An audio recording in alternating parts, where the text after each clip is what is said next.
오늘 오프닝은 허지웅 씨 초반에 한번 했던 건데요. 예, 요즘 상황에 다시 한번 해볼 필요가 있을 것 같아서 한 2문장 정도 추가했습니다. 저는 저를 불편하게 만드는 이야기들을 좋아합니다. 물론 잘 만든 이야기에 한해서죠. 불편하지 않은 이야기는 제게 별 필요가 없습니다. 제가 이미 알고 있거나 오래전에 동의했던 화두에 관해 구태여 다시 확인하는 것, 이미 상식이 되어 쌀로 밥 짓는 이야기에 불과한 것들에 시간을 들일 필요가 없기 때문이죠.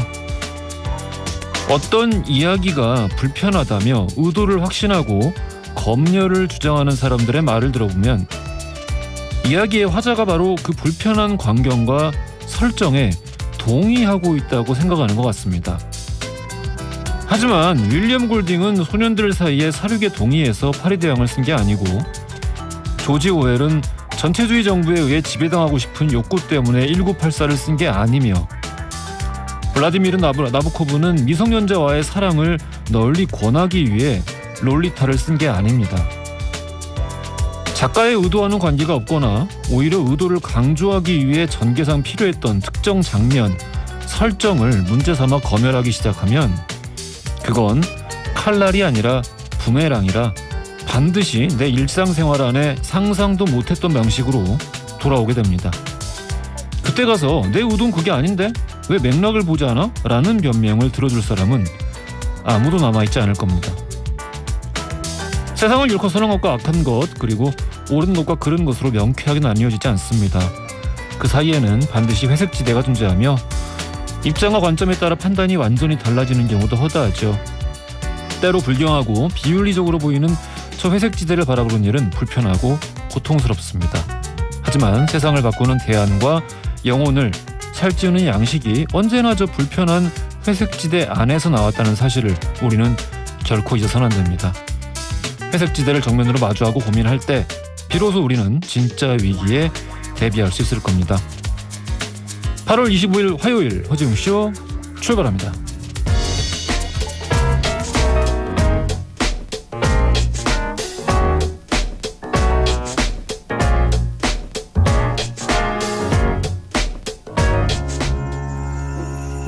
허지웅쇼 1부 첫 곡으로 들려드린 곡은요, 바우터 하멜의 브리지였습니다.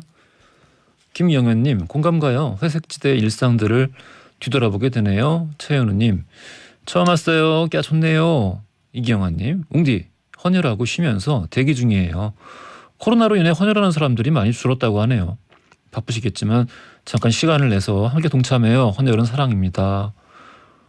헌혈도 그렇고, 예, 뭐 혈장 수혈 같은 것도 그렇고 많이 줄었다고 해서 오프닝에서도 몇 번 소개해드린 적이 있었는데, 아유, 이경아님, 예, 잘하셨습니다. 7825님, 코로나는 독서의 시기네요. 웅디 책 재밌게 봤어요. 책 선물까지 나눠주신다니까 너무 감사합니다. 라고 해주셨어요. 어제에 이어서 오늘도 살고 싶다는 농담 선물로 드리겠습니다. 책 선물 원하시는 분들 말머리에 책이라고 써서 보내주시면 추첨 통해서 선물 보내드리겠습니다. 자, 짧은 건 50원, 긴 건 100원이 드는 문자샵 1035나 무료인 구릴라 또는 허지웅쇼 홈페이지에 사연을 남겨주시면 잠시 후 전지적 리편 시점에서 이야기 나눠보겠고요. 추첨 통해서 청소 이사 전문 영국 크린에서 필터 샤워기, 문서서식 사이트 예스폼에서 문서서식 이용권을 비롯한 다양한 선물 보내드리겠습니다. 오늘도 여전히 마스크를 쓰고 진행하고 있는데, 비말용 마스크를 쓰면 좀 숨쉬기가 편하다고 해서 오늘은 좀 그런 걸로 해봤습니다. 근데 여전히 숨이 좀 차네요. 자, 화요일입니다. 과학 이야기 나눠보는 날이죠. 사이언스쇼. 오늘은 과학과 사람들의 원정우 대표, 하리아라 이은희 과학작가님과 함께 과학자들의 실험실에서 벌어지고 있는 무시무시한 실험들에 대해서 알아보겠습니다. 남양 특집 공포의 실험실 기대 많이 해주시고요. 무조건 여러분의 든든한 편이 되어드립니다. 전지적 니편 시점, 오늘은 7745님 사연으로 시작하겠습니다.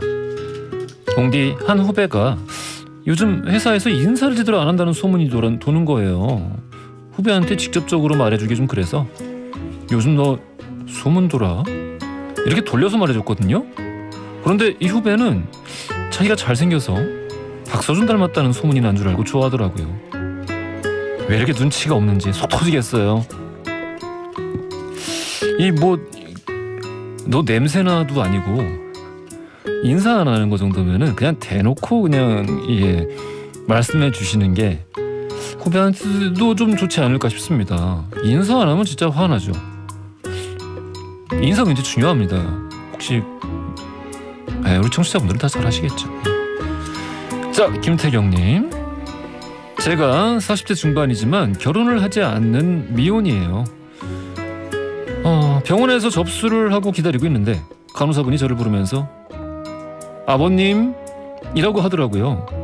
그냥 이름을 부르면 되지 왜 아버님이래? 물론 저를 아버님이라 불러도 그 누구도 의심하지 않는 외모지만 저는 그 호칭이 어색하고 민망하네요. 어중쇼에 많은 미혼 남성 여성분들이 그 미혼이라는 어떤 그 상황에 대해서 많이 사연들을 보내주십니다. 근데 그런 거 있잖아요. 왜 막 인터넷에 보면 겁주는 글들 요즘 굉장히 많더라고요. 그래 너 지금 혼자 이렇게 즐겁지 책임질 것도 덜하고 근데 뭐 이제 봐라 뭐 친구들 다 결혼하고 너 혼자 남고 심심할 때 부를 사람도 없고 뭐 나중에 나이 들고 되게 비참하게 어디 무슨 장판 바닥에 쪼그리고 앉아가지고 혼자 밥술 뜨고 있는 모습 막 이런 거를 되게 막 리얼하게 막 표현하면서 결혼을 하고 무언의 압력을 하는 그런 거를 저 여러 개를 봤는데 그 TV에 나오시는 굉장히 좀 힘든 상황을 겪고 계시는 독거노인들 분들 계시잖아요. 그분들 다 자식 있으세요. 예, 자식이 있는데 그런 거예요. 그러니까 그런 것 때문에 걱정하실 필요는 없을 것 같습니다. 김태경님도 뭐 이런 거 기분 나빠하지 마시고 소신 있으시다면은 좀 지키셔도 괜찮을 것 같습니다. 오정진님, 어제 월급이 더 들어왔길래 사장님이 올려주신 건 줄 알고 사장님한테 이거 올려준 거예요? 라고 물어봤네요. 그런데 잠시 뭔가 생각하고 확인하시더니 야, 그 입금 잘못했어 라고 하시네요. 괜히 물어봤어요. 다음 달에 차감한다고 하시네요. 왜 이런 걸 왜 물어봅니까? 예? 사장님하고 함부로 대화하지 마세요. 고용인 사용자하고는 될 수 있으면은 그냥 인사만 하세요. 일상적인 대화 같은 거 하지 마십시오. 남이라고 생각하세요.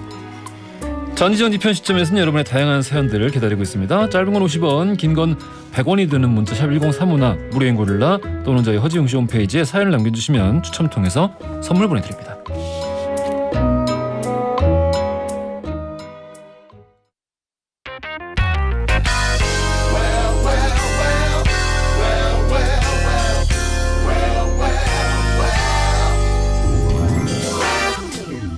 다양한 과학 이야기를 나눠봅니다.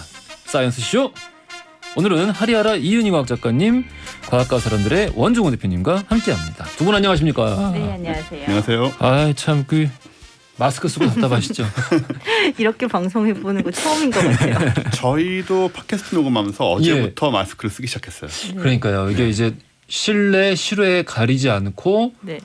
마스크를 써야 하는 게 이제 공식적인 행정명령으로 내려와가지고 저도 요즘에 강연 가면 마스크 쓰고 강연을 하거든요. 2시간 마스크 쓰고 강연하고 나면 정말 이렇게 숨이 막혀서 어떻게 할 수 없는데 이렇게 방송도 이렇게 되는 거 보니까 참 많이 변한 것 같다는 생각이 드네요.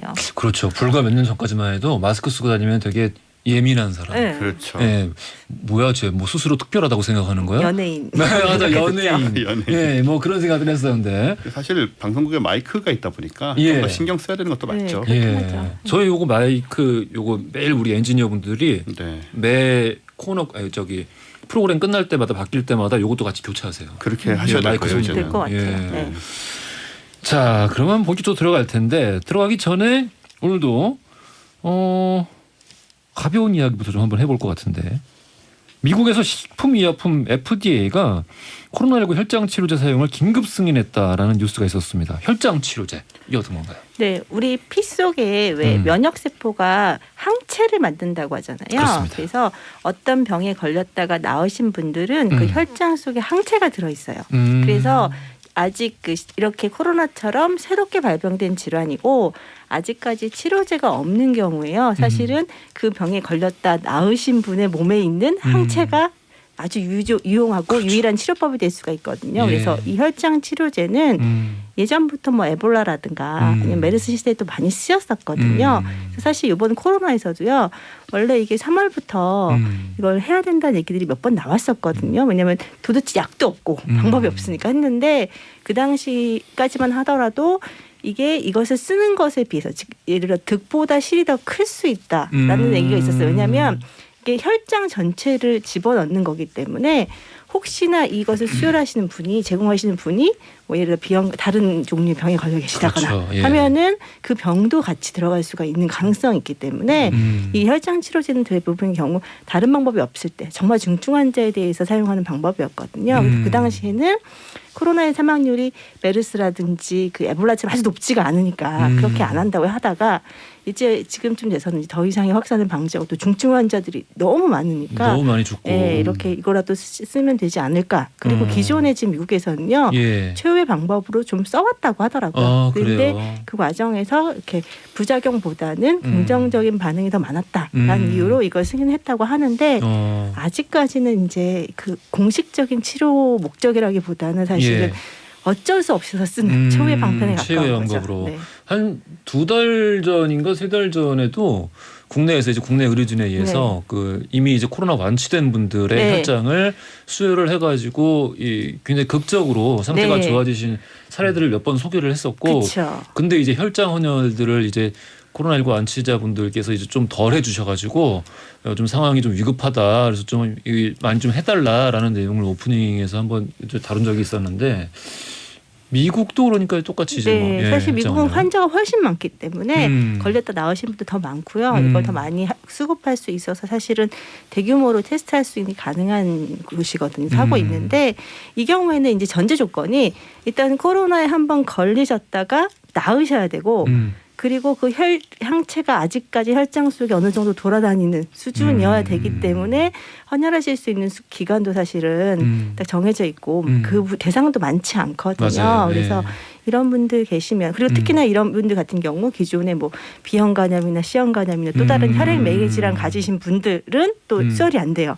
그리고 또 어떤 종류의 다른 약품을 또 드신 분들 중도 안 되고 그래서 굉장히 사실 제한적인 수혈이라서 가능하신 분이 계시다면 사실은 해주시면 정말 많은 도움이 되겠죠. 그러게요.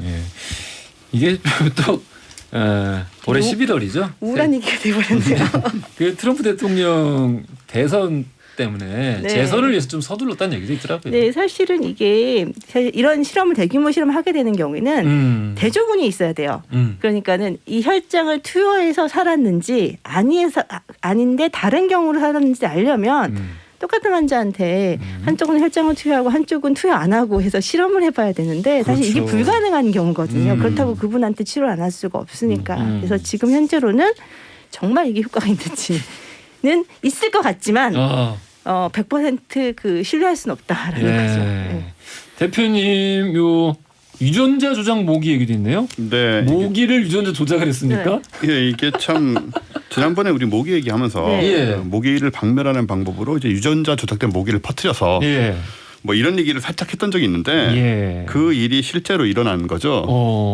내년부터 2022년까지 7억 5천만 마리의 유전자 조작 모기가 미국 플로리다의 키스 제도에 이제 시험적으로 방출될 예정인데 이 실험의 목적이 뭐냐면은 그 유전자 조작된 이집트 산림 모기를 통해서 이 유전자 조작된 모기가 궁극적으로 모기들을 없앨 수 있는 것인가를 확인해 보는 건데요.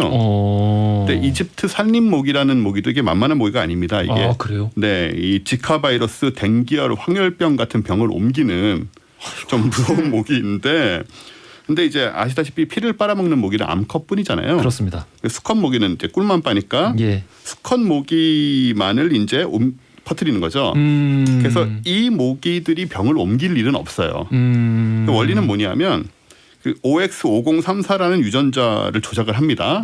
수컷 모기를. 그래서 이 수컷이 이제 야생 암컷 모기하고 교배를 하지 않겠어요? 많이 풀어놓으니까.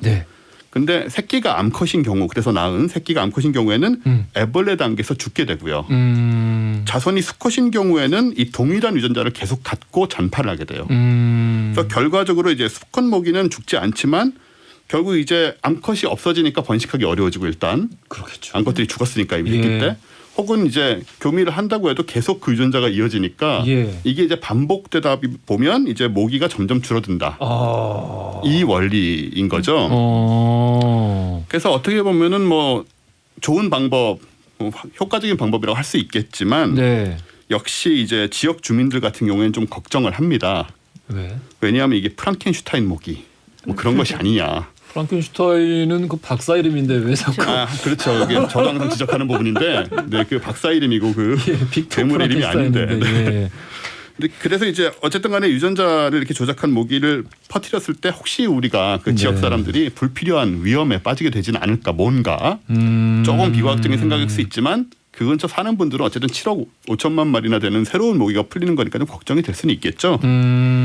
사실 이런 종류의 실험이 제한된 섬 지역에서는 실시된 적이 있다고 하거든요. 이것도 뭐 키스 제도라는 곳인 걸로 봐서 어느 정도 좀 떨어진 곳인 것 같긴 해요. 다소 고립된 곳. 그래서 기존에 모기가 아니고 이제 수면병을 일으키는 파리, 굉장히 치명적인 파리의 대상으로 실험한 적이 있었는데, 채채파리와 같은 그런 파리들을 실험한 적이 있었는데 상당히 효과가 있었다고 해요. 그래서 그걸 이제 모기에게도 이제 같이 적용을 하려고 하는 것인데 그렇죠. 도무지 좋은 점이 없는 것 같아요. 모기는. 환경단체가 걱정하는 것이 하나 또 있는데 환경단체요? 이게 이제 소위 뭐 주라기 공원 실험이다 이런 얘기를 하면서 이게 두 가지 문제가 있는 거죠. 하나는 유전자 조작된 모기가 퍼졌을 때 이것을 먹으니까 우리가 GMO 걱정할 때랑 약간 비슷한 얘기인데요. 이 모기들을 먹은 뭐 새나 포유류나 이런 다른 그 포식자들이 뭔가 영향을 받지 않을까라는 걸 알 수가 없다라는 게 하나의 걱정이고. 여기서부터 영화의 영역이네요.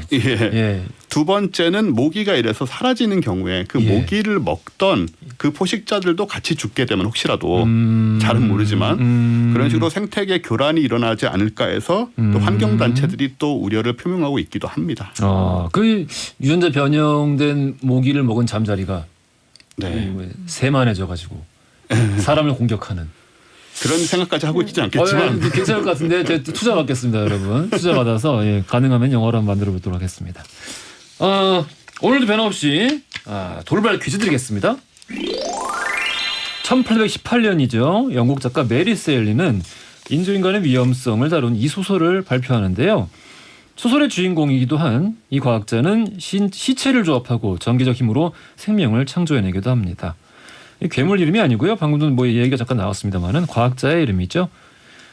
저는 개인적으로 이 소설 굉장히 좋아하고 19세기 소설 중에 단 한 권만 꼽으라면 딱 요거를 꼽습니다. 진짜 위대한 작가예요, 메리 셀리. 자, 이 소설의 제목 과연 무엇일까요? 보기 드립니다. 1번 프랑켄슈타인, 2번 아인슈타인, 3번 비트겐슈타인. 정답하시는 분들 짧은 건 50원, 긴 건 100원이 드는 문자 샵 1035나 무료인 고릴라로 보내주십시오. 추첨 통해서 선물 보내드릴게요. 마이클 부블레의 키싱 어플 듣고 와서 2부에서 이야기 이어가겠습니다. 허지웅쇼. 웅디라고 좀 불러다오, 웅디라고 좀 불러다오, 웅디라고 좀 불러다오, 웅디라고 불러다오. 세상을 향한 유쾌한 궁금증 허지웅쇼. 허지웅쇼 오늘은 과학과 사람들 원정우 대표 하리아라 이은희 작가와 함께 남리양 특집 공포의 실험실 이야기 살펴보고 있습니다. 1부에서는 이제 우리 작은 소식들 나누느라고 넘겼는데 본격적으로 첫 번째 실험 어떤 것부터 좀 소개해 주시겠어요? 사실 첫 번째 실험은 좀 가볍게 공포라기보다는 약간 엽기적인 실험을 얘기해 드리려고 하는데요. 엽기도 좋아요. 1822년 미국의 한 마을에서요. 마르탱이라는 청년이 총기 사고를 당했거든요. 근데 이게 복부에 총알을 맞아가지고 거의 내장이 굉장히 심하게 손상이 돼서 이분을 치료한 윌리엄 버본트라는 의사는 사실은 이분이 죽을 거라고 생각했었대요. 그래서 상처를 싸매주고 고통만 덜어줬는데 정말 기적적으로 살아난 거예요. 근데 문제는 뭐냐면 구멍이 뚫린 상태에서 죽을 거라고 생각했기 때문에 따로 꿰매거나 하지 않았는데 그게 벌어진 상태로 그냥 아물어버린 거예요. 그래서 이렇게 쳐다봤더니 위장이 들여다 보이고 위장에 구멍이 났는데 살이 자라면서 일종의 뚜껑 같은 게 생겼더래요. 그래서 이걸 열어보면 위장 안을 직접 볼 수가 있게 된 거죠.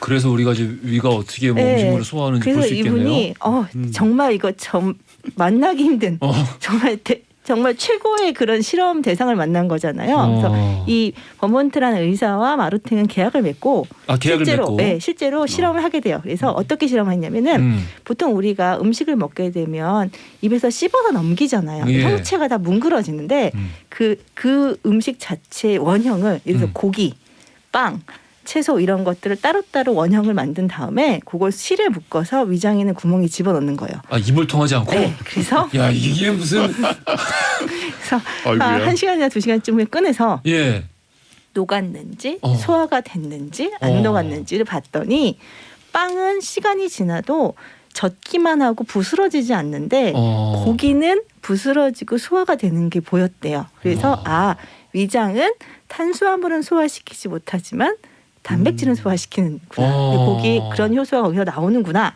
이런 것을 이제 보고 평소에는 위액이 안 나오다가 음식을 집어넣어야 그때부터 위액이 나와서 소화를 시작하는구나. 그러니까 우리가 평소에 그 위액에 의해서 살면서도 위궤양이나 그런 거 잘 안 걸리는 거죠. 이런 것들을 이때 거기다 찾아낸 거죠. 그것도 굉장히 직접적인 실험을 통해서요. 이거 신기하다. 네, 그래서 이 결과를 이제 위액과 소화 생리의 실험과 관찰이라는 논문으로 발표를 해서 우리가 알고 있는 이런 그 위에 대한 역할을 밝혀냈다고 합니다. 와, 이게 근데 이런 종류의 일들이 이게 뭐 세상에 이런 일이 같은 거 좀 보면은 가끔 좀 나오는 것 같습니다. 그렇죠. 우연을 통해서 뭔가 발견하게 되는 그런 경우들이 분명히 많이 있죠. 그러면 또 대표님이 뽑아오신 거. 이게 의학의 역사를 보면 은근히 엽기적인 게 많은데 이것도 좀 그런 얘기 같은데요. 우리 지난번에 피 이야기할 때 혈액형이 발견된 것이 한 100여 년밖에 되지 않는다 이런 얘기를 했었는데 그러니까 그 이전에는 수혈이라는 행위가 목숨을 건 도박이나 다름없잖아요. 그렇죠. 그런데 중세에는 인간에게 동물의 피를 수혈하는 일조차도 흔했다. 근데 그렇게 해서 살아남은 사람이 있었을까요? 그게 놀랍게도 있었기 때문에 이제 이게 시작이 된 건데 14세기 프랑스의 장 드니라는 의사가 아주 심한 고열에 시달리던 소년에게 새끼 양의 피를 수혈해 본 거예요. 양의 피를. 네. 근데 다행히도 상태가 호전이 된 겁니다. 그냥 아주 드문 우연이 아니었을까라고 생각이 되지만. 이런. 그래서 이 드니는 계속 다른 환자들에게 동물 피 수혈을 합니다. 그러나 환자들이 사망하기 시작했죠. 그러겠죠. 네, 그래서 이제 보다 못한 프랑스 정부가 이제 이런 수혈 하지 마라라고 금지를 하게 되는데 문제는 이게 심심찮게 계속이 되다가 방법이 없으니까 때로는 사실 세월이 한참 지난 19세기까지도 이어진 거예요. 그래서 동물 피 수혈 이게 1816년에 스코틀랜드의 의사 존 리콕이 동물 간의 수혈을 또 하기도 했고 1872년에는 이탈리아에서 양의 피를 여성에게 수혈하는 이런 일들도 있었습니다. 근데 결과가 좋은 경우도 있었겠지만 대부분의 경우 결과가 좋지 않았을 거라고 생각이 되고요. 위험천만한 행위인데 근데 좀 희망적인 부분이 있다면 놀랍게도 전혀 불가능한 일만은 아니라는 거예요. 이게 왜 돼지가 인간하고 여러모로 비슷하다는 얘기 많이 하지 않습니까? 피부도 그렇고. 돼지의 경우는 적혈구가 인간하고 공통점이 많고요. 또 O형 돼지가 많답니다. O형이? 네. O형은 원래 피를 다 줄 수가 있잖아요. 그러니까요. 그래서 이게 가능할 수 있기 때문에 심지어 지금도 연구가 진행이 되고 있고. 신기하다. 네, 저도 O형이기 때문에 공감되는 부분이 있습니다. 이게 신기한데 진짜 이게 보면은 이 옛날부터 좀 주술적인 의미로 동물의 피를 사용할 때 서양은 보통 공통적으로 양 피를 많이 사용하고 동양은 좀 돼지 피를 많이 사용했었는데 요게 그러면은 동양이 옳았다? 뭐 결과적으로만 따지면 그렇게 얘기할 수도 있겠지만 실제적으로 돼지의 각막은 이식이 가능하대요. 네, 왜냐하면 각막 같은 경우에는 혈관이 들어가 있지 않기 때문에 면역세포가 없거든요. 그래서 돼지 각막을 통해서 각막 이식술은 중국에서 지금 개발되어서 상당히 많이 시술되었다고 합니다. 야, 돼지가 우리 돼지를 사용한 유혹 같은 거 다 없어져야 돼요. 그래요. 돼지는 모든 부위를 다 잘 먹기도 하고. 그러니까요. 도대체 한 구석도 좀 밉상 맞은 데가 없습니다. 존중해야 되는 동물이죠. 돼지를 사랑합시다.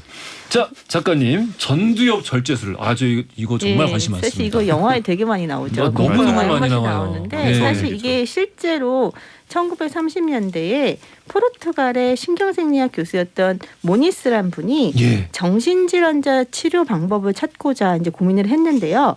우연하게 그 미국에서 어떤 연구자가 그 난폭한 침팬지를 대상으로 실험을 하다가 우연히 이 침팬지의 뇌에서 전두엽의 일부를 잘라냈더니 심팬지가 얌전해지더라라고 하는 논문을 접합니다. 그래서 이거를 사람한테 적용을 하면 어떨까 싶어서 전두엽 절제술이라는 걸 개발합니다. 전두엽이라는 게 사실 이마 부분에 있는 이 뇌엽인데요. 이 전두엽은 잘라내도 생명에 지장은 없습니다. 생명엔 지장이 없죠. 그래서 실제로 해봤는데 해봤더니 정말 그 정신질 아주 난폭해서 정말 어떻게 할 수 없는 당시로서는 이제 미치광이라고 했던 분들이 굉장히 얌전해지는 거예요. 그래갖고 이 수술이 사실 공식적으로 인정을 받았고요. 정말. 심지어는 이분이 이 효과가 너무 좋아서 노벨상도 받습니다. 나중에 뺏기진 않나요? 노벨상 회수는 안 합니다. 그래요? 회수하지는 않거든요. 그래서 그리고 이것이 의외로 처음에 이제 스페인에서 개발이 됐는데 인기를 끈 건 미국이었거든요. 미국으로 넘어가서 미국의 이 의사들이 이것을 조금 더 간편하게 개발을 합니다. 즉 우리 전두엽 절제술을 한다고 하면 머리를 어떻게 절제를 하냐 이거 좀 끔찍해 보이는데 영화에서 코에다가 이렇게 코하고 눈 사이에 보면은 뇌가 연결되는 곳이 있거든요. 거기에 얼음 송곳을 넣고 휘젓거나 듣기만 해도 아니면은 거기를 찌른 다음에 거기다 알코올을 부어서 뇌세포를 죽이는 거죠. 그런데 정말 많은 사람들이 이걸 받았고요. 실제로 굉장히 유명한 사람도 받았어요. 누구냐면은 그 우리한테 잘 알렸던 존 F 케네디 대통령의 여동생 로즈마리 케네디가 이걸 받았는데요. 당시 로즈마리 케네디는 당시 왜 사실 이 20세기 초반에 여성들은 굉장히 얌전하고 숙녀다워야 된다고 생각했었는데 굉장히 말갈량이었고 말도 잘 안 듣고 굉장히 그 자기 기분에 취해서 사는 사람이었는데 가문의 수치라고 생각을 해서 이 실험을 받게 했대요. 그리고 그 이후에 정말 죽을 때까지 한 번도 생기를 되찾지 못했다고 했는데요.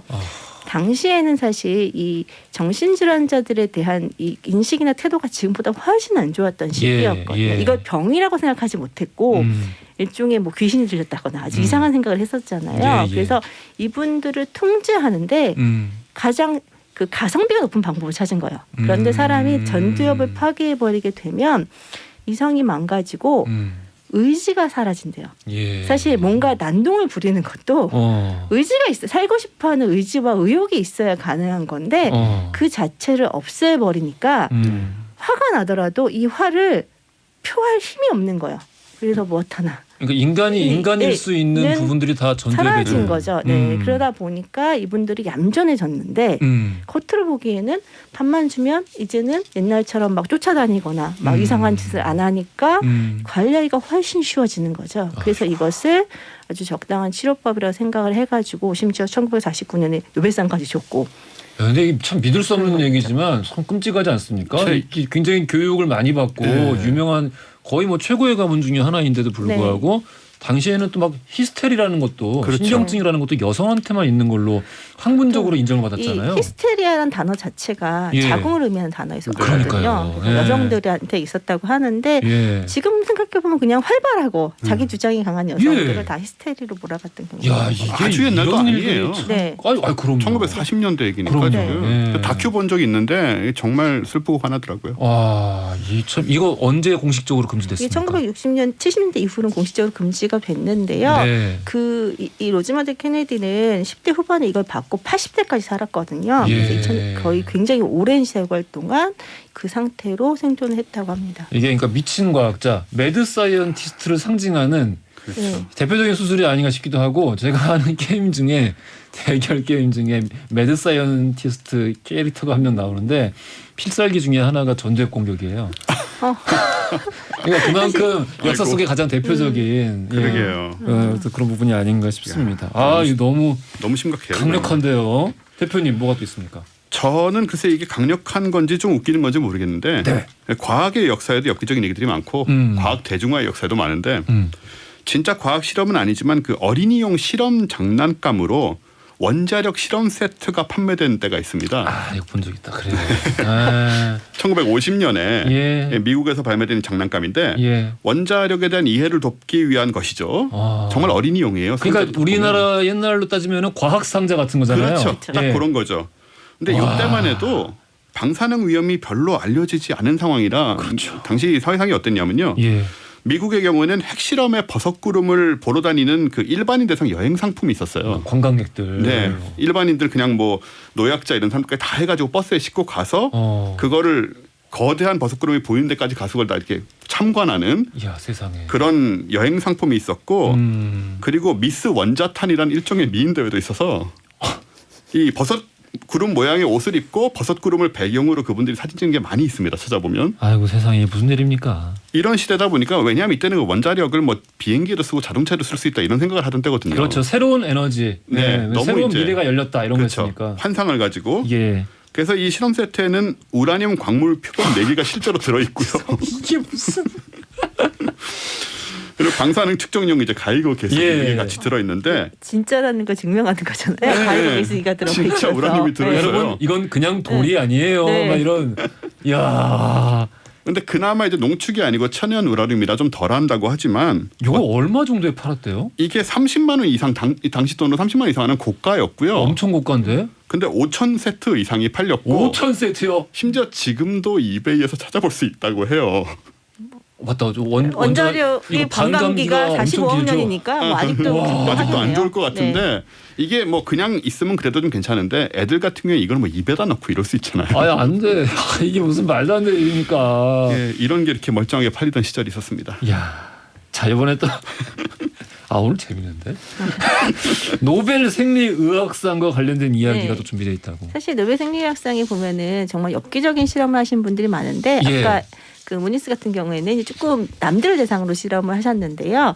자기 몸을 대상으로 실험하셔서 노벨상을 받으신 분도 계세요. 그래서 누구냐면 1928년에 베르나 포르스만이라고 하는 독일의 젊은 의사가 우연히 옛날 논문을 두시다가 그 말의 혈관을 통해서 말 대상을 실험을 하는데 그 혈관을 통해서 가느다란 관을 심장까지 넣었는데 말이 죽지 않더라라는 실험 결과를 봅니다. 카테터. 네. 그래서 그거를 이 사람이 생각하기가 이거 사람한테 하면 얼마나 좋을까? 왜냐하면 그 당시까지만 하더라도 심장의 내부를 볼 수 있거나 심장 안에 뭔가를 밀어넣으면 사람이 죽을 거라고 생각했었기 때문에 거기에 대한 실험을 할 수가 없었는데 말이 되면 사람도 되지 않을까 실험을 생각을 했는데 문제는 이거를 어디 가서 실험을 하겠어요. 누가 내 심장에 그런 거 넣어봐라고 할 사람이 없잖아요. 아무도 없죠. 네, 그래서 포르스너가 이제 포르스만이 동료한테 이제 부탁을 해요. 내가 실험체가 될 테니까 내 몸에 한번 넣어봐라. 그래서 겨드랑이 혈관을 통해서 가느다란 관을 1m 가까이 자기 심장에 넣고 그거를 이제 엑스레이 기계 앞에 가서 딱 서서 찍고 이렇게 도관을 넣어도 죽지 않고 심장 안을 직접적으로 볼 수 있고 그 혈관을 늘릴 수 있더라라는 걸 증명을 해내요. 그래서 카테터의 원조를 이제 개발을 한 건데요. 문제는 이후에 이 사람이 어떻게 됐냐면 병원에서 쫓겨나요. 왜냐하면 당시 이분은 수련의 상태였거든요. 그러니까 그 레지던트 같은 거죠. 그런데 레지던트가 위험한 실험을 함부로 해서 병원에 사실 실패했으면 큰일 나는 실험이잖아요. 그렇죠. 병원에 쫓겨나서 이분이 평생 동안 그 비뇨기과 의사로 살아요. 신경외과가 흉부외과가 아니라 그러다가 몇십 년 후에 이제 이분이 썼으니까 기록이 남았을 거 아니에요. 후대 사람들이 다시 또 해본 거죠. 그래서 이게 가능하다는 게 증명이 됐고 수많은 사람들 살리고 나니까 결국에는 이제 노벨상 수상자 가면에 올라가거든요. 그런데 이 노벨상 수상자 대상이 된 사람은 원래 이분이 아니라 다른 의사분들이었어요. 왜냐하면 이분들이 되게 시도를 굉장히 많이 해서 환자를 많이 살렸기 때문에. 근데 그분들이 다행히도 이 포르스만을 찾아냅니다. 내가 먼저 한 게 아니라 내가 그걸 보고서 했다. 이분을 찾아내서 이분은 수십 년 동안 비뇨기과 의사로 시골 마을에서 조용하게 살다가 어느 날 갑자기 노벨상 수상자가 되신 인생 몰라요. 근데 원래 받기로 했던 분들 있잖아요. 그분들은 진짜 훌륭하신 분들이에요. 네, 사실 노벨상이 또 3명까지 공동수상이 가능하기 때문에 이제 2분이셨거든요. 포르스만까지 3분이 이제 받게 됩니다. 나눠서. 그래도 당시에 SNS가 있었던 것도 아니고 진짜 그냥 순전히 정말 스스로의 명예를 위해서 이렇게 결정하신 거잖아요. 진짜 너무 훌륭하신 분들 같아요. 돈도 나눠 가져야 되는데. 그렇죠. 상금을 나눠 가져야 돼요. 노벨상 상금에는 세금이 안 붙는다는 거 아세요? 그래요? 네. 왜요? 욕심 있으세요? 관심 가지세요? 노벨 평화상 같은 거? 알겠습니다. 감기와 관련된 인체 실험 이야기도 좀 있습니다. 네, 사실 요즘에 불행하게도 코로나가 재유행하면서 이제 코로나 감염이 또 더 많이 번지지 않을까 대상을 해서 여러 가지가 나오잖아요. 예. 그래서 마스크는 확실히 증명이 됐다, 뭐 이렇게 나오는데 실제 감기에 대해서도 이런 실험을 한 적이 있었는데요. 흔히 왜 우리 겨울에 머리 안 말리고 나가면 엄마들이 감기 걸린다. 붙잡죠. 그렇죠. 너 그러고 나가면 감기 걸린다. 근데 한 의사가 정말 궁금했습니다. 추우면 감기 걸릴까? 네, 그래서 1946년에 영국 런던에 이제 한 의사가 실험 대상을 모집한 다음에 세 그룹으로 나눕니다. 네. 그래서 첫 번째 그룹은요, 코에다가 감기 환자의 코에서 뽑아낸 콧물을 희석해서 넣어주고요. 아 정말 더럽네요. 어쩔 수 없죠. 두 번째 그룹은 차가운 옷을 계속 입고 있어서 예. 덜덜덜 떨게 만들고요. 심지어 발에다가는 얼음물도 넣어놓고 그래갖고 덜덜 떨게 만들고, 세 번째 그룹이 제일 불쌍한데 세 번째 그룹은 다 시켜요. 그래서 누가 감기에 걸리느냐. 만약에 추위만 걸린다면 두 번째, 세 번째 다 걸릴 거고요. 감기 환자의 콧물이 그렇죠. 필요하다면 첫 번째나 세 번째가 걸리겠죠. 그리고 만약에 두 개 다 필요하다면 세 번째만 걸릴 그렇죠. 거고요. 콧물을 그래서 먹으라고 안 해서 참 다행인 것 같습니다. 했는데 실험을 여러 번 해봤더니 예. 그냥 단순히 춥게 한 사람들은 감기에 안 걸리는데 그렇죠. 네, 감기 환자 접촉한 사람들은 예, 걸리더라는 게 밝혀진 거죠. 그래서 사실 이 실험을 보게 되면은 당시까지만 해도 이제 그 동물 실험이 많이 그 전파된 상태였고, 사실 침팬지도 감기에 걸리거든요. 예. 그래서 침팬지를 왜 안 쓰고 이렇게 사람을 썼냐라고 물어봤더니 이런 사소한 감기 같은 실험에 쓰기엔 침팬지가 너무 비싸다라는 게 이유였다고 합니다. 아이고. 1946년이니까 그런 생각을 또. 그러니까 이게 결국에는 그 코 속이 건조하면은 바이러스가 더 잘 침투할 수 있으니까 그런 거죠. 것도 있고요. 예. 추위가 아무래도 추워지면 사람들이 오글오글 밀집하게 되거든요. 예. 그러다 보니까 감기 환자들의 거리가 더 가까워지고, 거리가 가까워져서. 네, 그리고 이런 바이러스들이 사실 습기를 많이 머금게 되면 무거워서 땅으로 떨어져요. 근데 건조하기 때문에 겨울에는 대부분 추운 때는 건조하잖아요. 그렇죠. 그러다 보니까 더 잘 걸리는 게 아닐까 생각을 하는데, 이 감기, 그러니까 코로나 바이러스도 원래 감기 바이러스 일종이었잖아요. 네. 그래서 호흡기, 이제 예, 추위가 다가오고 있으니까, 겨울이 다가오고 있으니까 또 걱정되는 게 사실이죠. 그러게요. 예, 이제 마무리를 해야 되는데, 과학자들은 모두 어느 정도씩은 다 좀 매드 사이언티스트다. 이게 어떤 의미인가요?